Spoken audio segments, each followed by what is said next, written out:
সকালের একঘেয়েমি জলখাবার ভালো লাগছিল না, তাই ঝটপট এই জলখাবারটা বানিয়ে ফেললাম কোনো রকম রান্নার ঝামেলা ছাড়াই। এখানে নিয়েছি বিট, নারকেল, টমেটো, শসা, গাজর, পেঁয়াজের কুচি এবং মটর সিদ্ধ, আলু ভাজা, কাঁচা লঙ্কা কুচি এবং ধনেপাতা। এগুলো এবার ঝটপট একটি পাত্রে ঢেলে নিলাম। বন্ধুরা, এটা খেতে কিন্তু খুব টেস্টি হয়। এবার দিয়ে দিলাম অল্প একটু চানাচুর এবং 2 চামচ সরষের তেল।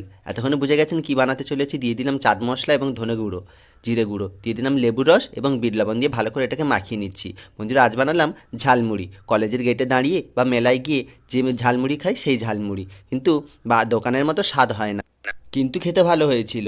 বন্ধুরা, আপনারাও একবার বাড়িতে ঝটপট বানিয়ে ফেলবেন।